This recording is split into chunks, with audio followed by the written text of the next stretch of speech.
ओम शांति। आदिदेव ब्रह्मा का 5वां पाठ। प्रजापिता ब्रह्मा कुमारी ईश्वरीय विश्वविद्यालय के संस्थापक कहें, वैसे तो परमपिता परमात्मा ने इसको आरंभ किया था, परंतु प्रजापिता ब्रह्मा कैसे बना, आज का विषय है दादा की भक्ति। ब्रह्मा बाबा ने कैसे भक्ति की, कैसे एक करोड़पति की आस्था ने एक दिव्य भाग्य को आकार दिया। दादा के एक भक्त कैसे बने और कैसे करोड़पति आस्था ने एक दिव्य भाग्य को आकार दिया। प्रजापिता ब्रह्मा की हम सच्ची कहानी सुनेंगे।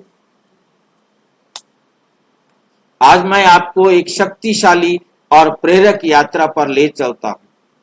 दादा लेखराज की कहानी, जो अपार धन, अटूट भक्ति का मतलब समझते हैं? भक्ति टूट नहीं सकती, लगातार भक्ति, जैसे अटूट याद, निरंतर याद। तो उनकी अटूट भक्ति थी और दिव्य भाग्य के धनी थे। वे केवल आस्था की कहानी नहीं है, बल्कि निडर निर्णयों और आध्यात्मिक शक्ति की कहानी है। दादा जो है निडर निर्णयों और आध्यात्मिक शक्ति की कहानी है, जिसमें वैश्विक आध्यात्मिक क्रांति की नींव रखी। नंबर 1, तुलना से परे एक भक्त।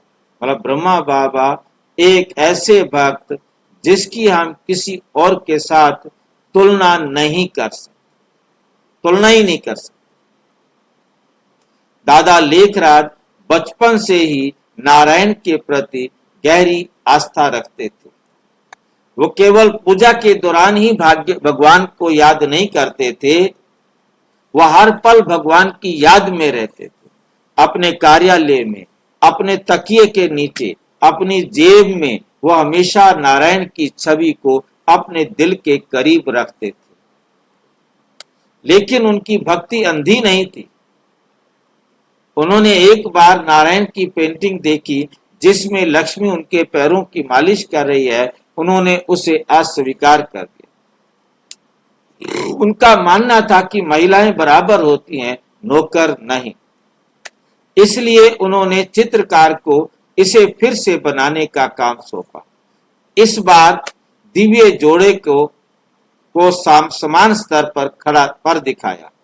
ये थे दादा, भक्ति में निडर, विचारों में स्पष्ट और मूल्यों में दृढ़, और नैतिक मूल्यों में, चरित्र में बिल्कुल दृढ़ मजबूती के साथ चलते। नंबर 2, हमेशा पहले पूजा करें। चाहे व्यवसायिक मीटिंग हो, पारिवारिक समारोह हो, जब पूजा का समय होता, दादा कभी समझौता नहीं करते। बाकी काम बाद में हो जाएंगे, परंतु पूजा के टाइम पर तो पूजा ही करनी।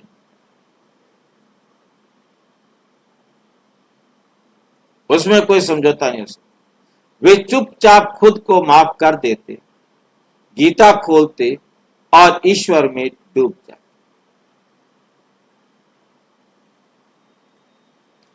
उनके मेहमान, यहां तक कि सबसे धनी महाराजा भी उनकी सादगी से हैरान थे। कोई शराब नहीं, कोई धूम्रपान नहीं, केवल सात्विक भोजन, केवल सात्विक भोजन।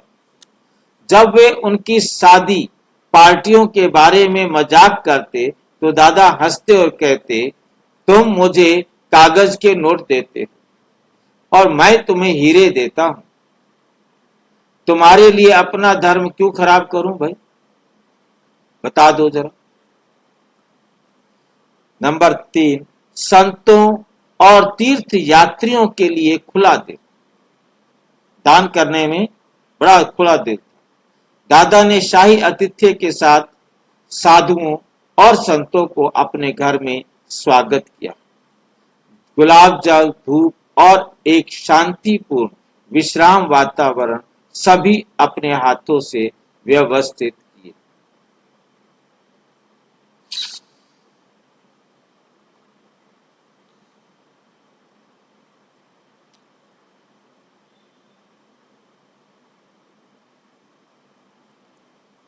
उन्होंने गुरु की नींद की रखवाली के लिए किसी को पैसे भी दिए कि हमारे गुरुजी जो हैं इनकी नींद खराब नहीं हो, अटेंशन देना है पूरा। एक बार उनके गुरु ने अपने पोते के नामकरण समारोह के दौरान अचानक एक टेलीग्राम भेजा। बिना किसी हिचकिचाहट के दादा ने गुरु की आज्ञा को पूरा करने के लिए भव्य समारोह छोड़ दिया, भले ही वे जुए में पैसे हारने वाले छात्र को 10,000 रुपए दान करना था।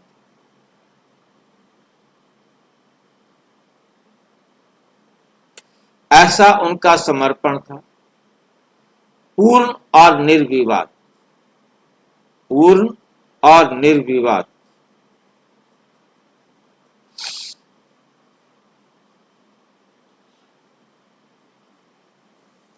नंबर 4, उदारता, जिसकी कोई सीमा नहीं। उदारता की तो कोई सीमा नहीं थी। दादा करोड़पति थे, लेकिन उनका दिल उनके बैंक बैलेंस से भी ज्यादा अमीर था। अपने चाचा एक प्रसिद्ध दानकर्ता के साथ दादा गरीबों को हाथ से धन वितरित करते थे। अपनी बेटियों की शादी के दौरान उन्होंने औपचारिकताओं का पालन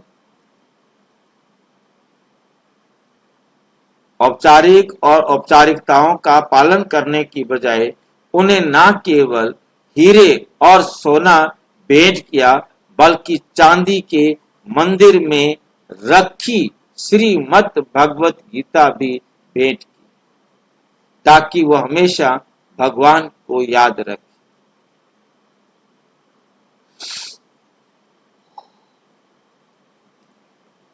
और जब अपनी प्यारी बेटी पुट्टू के लिए वर चुनने की बात आई तो दादा ने सामाजिक स्थिति का पीछा नहीं किया।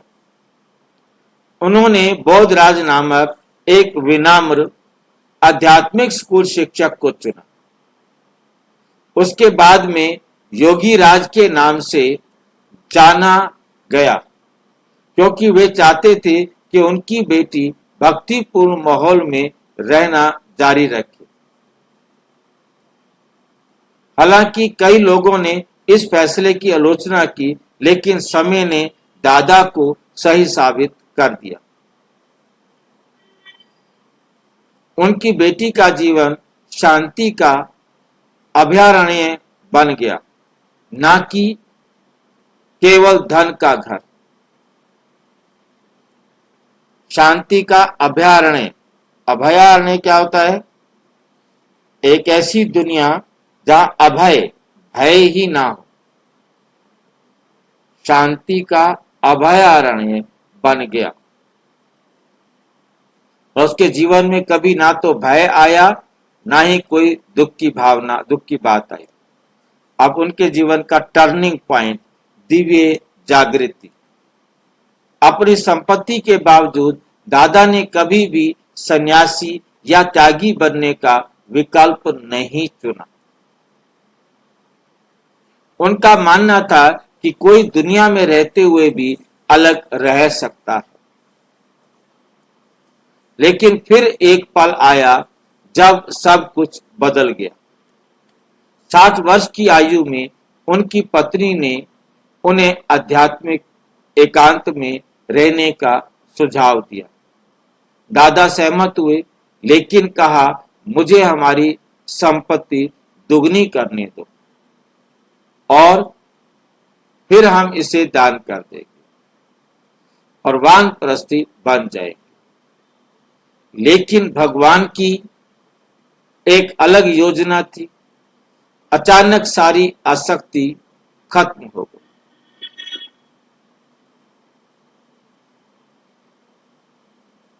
अचानक सारी आसक्ति खत्म हो गई।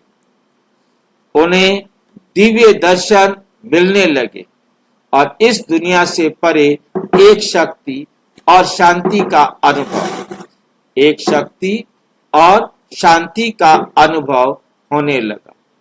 उस दिन से कलकत्ता के हीरा व्यापारी ने अपनी यात्रा शुरू की, मानवता के आध्यात्मिक पिता प्रजापिता ब्रह्मा बनने की।